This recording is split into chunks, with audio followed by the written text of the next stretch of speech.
Olá, sejam todos muito bem-vindos a mais um episódio do Fala La Biocat. E hoje a gente vai conversar com alguém que entende e muito de enzimas, biotecnologia e inovação verde. Professor Hugo Juarez Vieira Pereira, da Universidade Federal de Alagoas. Tem uma trajetória incrível, unindo universidade e indústria em sua pesquisa de sustentabilidade e aplicação industrial. A gente vai falar hoje sobre como as enzimas podem transformar resíduos agroindustriais em produtos de valor. A gente vai falar sobre economia circular e qual é o papel da ciência brasileira nessa trajetória. É claro, de uma forma que todo mundo entenda, porque enzimas até pode ser um assunto complexo, mas ela é realmente muito incrível. Professor Hugo, seja muito bem-vindo, é um prazer estar com você aqui. O prazer é meu, né, estar aqui falando com vocês e também com o pessoal do Labiocat, um laboratório que é parceiro nosso há muito tempo, que a gente desenvolve vários trabalhos em colaboração. E falar do que a gente mais gosta de estudar enzimas é sempre um prazer muito grande. Então vamos começar a voltar bem do início para tentar entender como que a biotecnologia entra na sua vida, como que as enzimas e a bioquímica, de modo geral, te trouxe, né, para essa trajetória, para esse caminho. Olha, gente, é uma história bem interessante e precoce. No meu caso, né, eu sou de Viçosa e eu fazia meu ensino médio dentro da universidade, né, no colégio, chamado Colégio Universitário, Colune, né?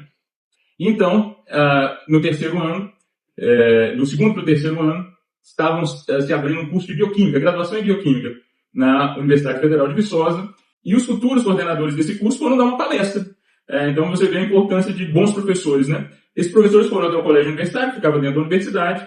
Eu já havia feito a base de bioquímica que se via no ensino médio, então já tinha, claro, uma afinidade, já gostava da disciplina. Mas aí, naquela palestra, aqueles dois professores me encantaram. E esse colégio ele tem uma tradição, que é a escrita de biografias. E aí, o que consta lá na minha biografia é que com 15 anos eu disse, e é fato, eu disse mesmo, né, porque essa biografia é escrita pelos seus colegas mais próximos. E com 15 para 16 anos eu disse, eu vou ser bioquímico e vou ser cientista. Então, assim, a bioquímica e a ciência, eu brinco que entraram na minha vida sem que eu nem compreendesse totalmente o que eram as duas coisas. Nem compreendi o que era ser, de fato, um cientista, nem o que era bioquímica, mas já tinha muita afinidade por essas duas coisas. Então, ela entrou na minha vida lá no início, de 15 para 16 anos, graças a uma palestra de dois professores, que depois foram meus professores na graduação, que acenderam ali a chama da curiosidade, de trabalhar com bioprodutos, de entender das reações que ocorrem nos seres vivos, e aí eu fui capturado por essa ciência que eu gosto tanto, e com 17 anos eu já entrei na graduação, então também até a graduação foi muito precoce, né? Então com 17 anos, um menino, lá no interior de Minas, eu já estava começando a estudar bioquímica. É incrível como um contato tão cedo na vida de quem está começando pode transformar toda uma trajetória, né, professor? E o que te motiva nesse caminho, assim, nesse trabalho com as enzimas especificamente? Seria o desafio científico ou o fato de ver os resultados sendo transformados em resultados úteis, né, de fato, de verdade? O que... Não sei se você já percebeu pelo meu sotaque, eu sou mineiro, né? Então a enzima, ela começa para todo mineiro, como quase tudo começa em Minas, na cozinha. Então enzima, né, quer dizer fermento dentro. Então a enzima e o estudo das enzimas, ela precede o próprio estudo bioquímico, né? As pessoas não sabiam o que era uma biomolécula, não sabiam nem o que era uma célula, mas sabiam que ao colocar um micro-organismo lá, transformava e se produzia comida. E as pessoas começaram a chamar aquilo de fermento dentro, né? É enzyme, né? Então enzyme é fermento dentro, e daí surgiu as enzimas. Então é mais ou menos também como começou para mim o interesse. Às vezes todo mineiro vai se aventurar na cozinha e a gente começava a ver transformações que eram feitas por enzimas ainda, às vezes sem entender, né? Colocava lá o leite do mamão para maciar a carne e a gente ficava curioso, o que eu tenho que esperar? O que tem que ter a temperatura? O que eu posso comer aquilo depois, né? Que é uma enzima, uma protease, papaina, que vai lá e decompõe a fibra muscular, deixa a fibra muscular mais macia e a carne mais saborosa. Então, meu interesse também começa ali, passando pela cozinha e vendo as transformações que as enzimas eram capazes de fazer. E, na graduação, claro, eu fiz uma disciplina, né, de enzimologia. Curiosamente, era um daqueles professores que havia me capturado o interesse lá no ensino médio, né? E o professor Sebastião apresentou o universo de enzimas e aí a conexão foi direta, né? E aí eu consegui enveredar e também estudar as enzimas logo no início da minha graduação. É engraçado, assim, que trabalhar com as enzimas, ela vai desencadeando uma reação atrás da outra, e de repente a gente está fazendo o que se faz hoje, né? Transformando a sociedade, colocando essas enzimas para diminuir resíduos no meio ambiente, e aquele momento que a gente fala assim, ei mãe, tô salvando o planeta aqui.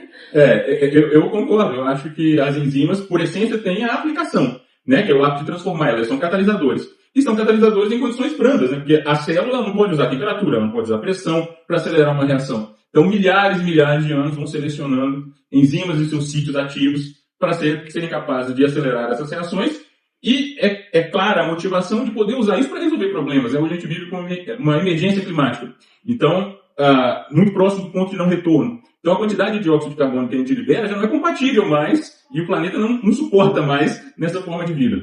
Então, por que não pensar nas enzimas que há muito tempo resolvem tantos dos nossos problemas e usar essas enzimas para diminuir essa quantidade de dióxido de carbono na atmosfera e usá-la para o que elas são, né? Enzimas são receptoras, elas são ferramentas. Elas são ferramentas dentro das células e são ferramentas quando nós retiramos das células e as empregamos nos mais diversos processos. Você falou aí que as enzimas elas têm sítio ativos, que elas vão desencadear a reação. Explica pra gente mais ou menos assim, como que elas atuam, né? Como que a gente, de fato, faz essa transformação aí que você falou do meio ambiente, como que ela entra? Ajuda a gente a entender. Tem uma coisinha que é muito famosa, né? Que todo enzimologista vai chorar se você falar com ele, que é a tal da chave fechadura, né? A gente sabe que até hoje isso é ensinado no ensino médio.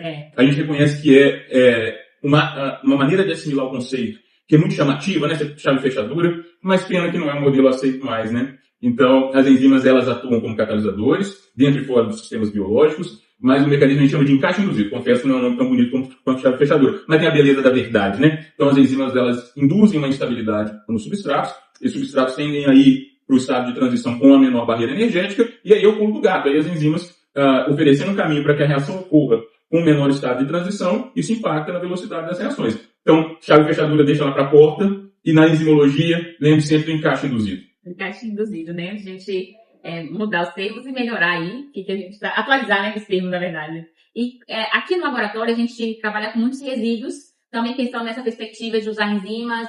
Aqui a gente usa resíduo por fermentação em estado sólido, e aí produz extrato bruto, e esse extrato bruto é rico em enzimas, que vai fazer o que a gente gostaria de fazer. Quais são os resíduos que você tem utilizado lá, e como que tem sido essa ideia também, né, de tirar resíduo do meio ambiente e transformar isso em produtos de valor? Aí vem de novo, né, o LBB Pro, que é o laboratório que eu coordeno, trabalha com uma linha extremamente complementar, né, a LabioCat.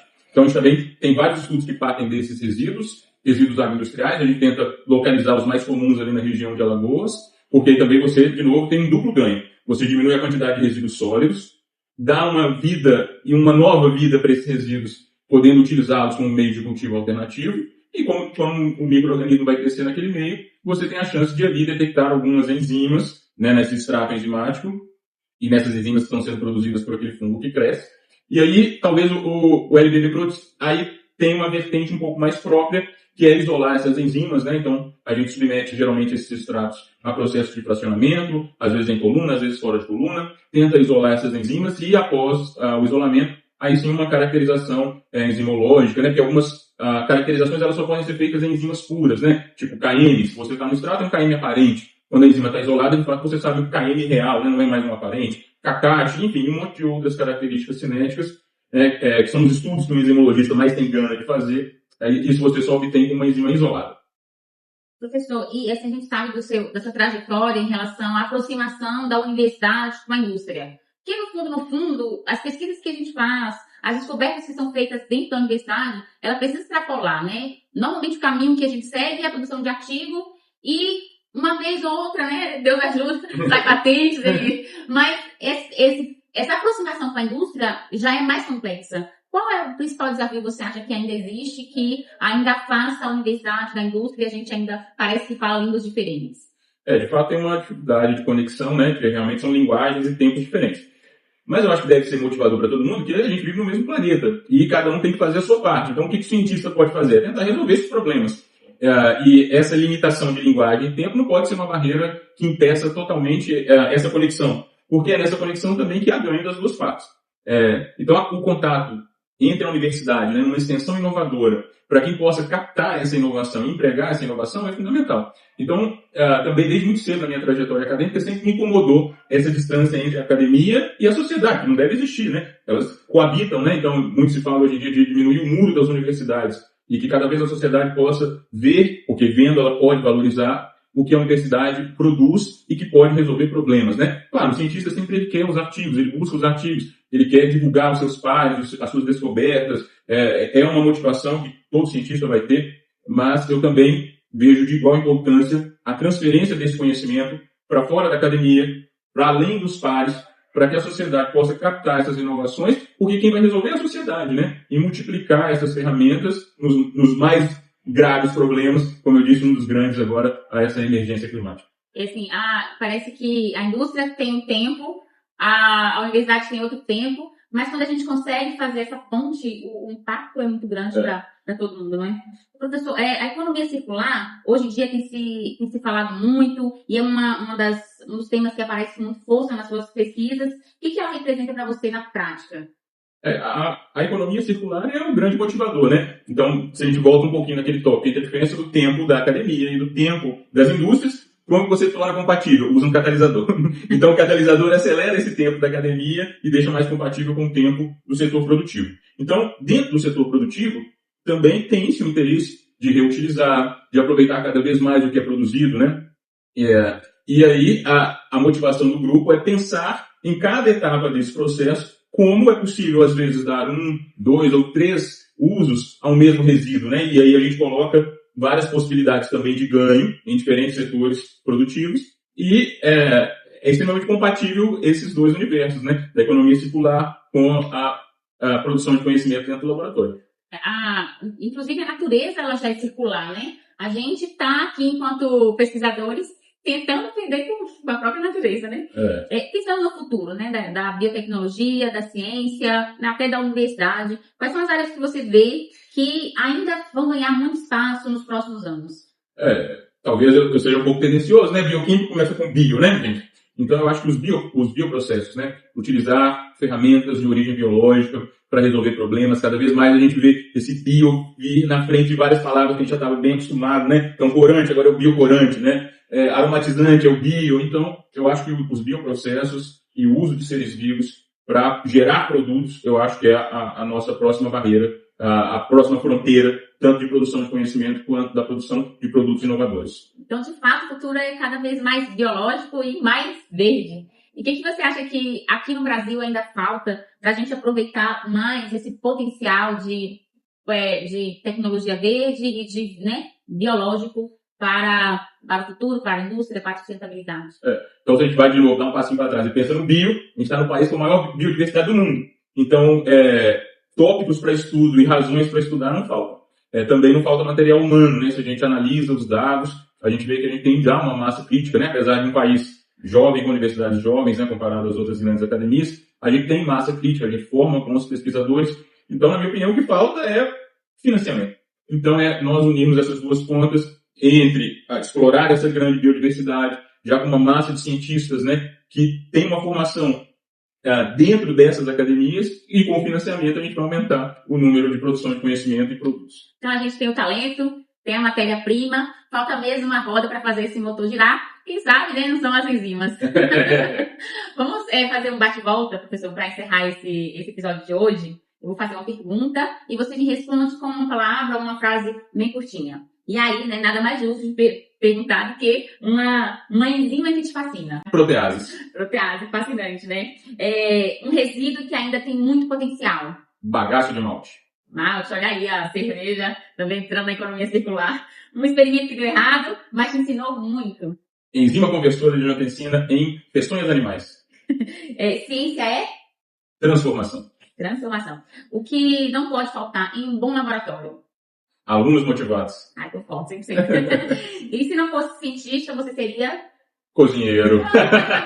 Como um bom mineiro, né? Professor, para encerrar, um conselho que você daria para os jovens pesquisadores e para a nossa audiência aqui para encerrar esse episódio? Persistência, gente. Eu acho que a principal característica que um cientista tem que ter é persistir, é não desistir, é pensar em contornar o caminho, né? Vão ser feitos de quinas mesmo, mas é nisso também que a gente vai ter muito nos nossos aprendizados, buscar rotas alternativas. Então, persistam. Professor, muito obrigada por esse papo, por compartilhar conosco as suas ideias, a sua trajetória e nos fazer lembrar e refletir o papel da ciência na transformação de um futuro mais sustentável e mais verde para todos nós. Eu que agradeço, foi um prazer conversar com vocês e até a próxima. Gente, aquilo, como vocês sabem, cada episódio do Labiocat reforça aquilo que a gente acredita aqui. Que fazer ciência também é fazer futuro com as nossas ideias, com responsabilidade e com muita criatividade. Para você que nos acompanha, muito obrigada. Nós estamos no Spotify, no Instagram, no TikTok, no Facebook, no YouTube. Temos um site, então pesquisa lá, LABIOCAT, e você vai ficar por dentro de tudo que acontece aqui, as novidades, os bastidores, o que a gente está fazendo de projeto novo e todas as novidades que acontecem aqui no mundo da ciência. Olha, eu sou Jaqueline e esse foi mais um episódio do Fala Biocat. Eu fiquei muito feliz em saber que a ciência tem transformado as nossas vidas e o nosso cotidiano. Até a próxima. Tchau.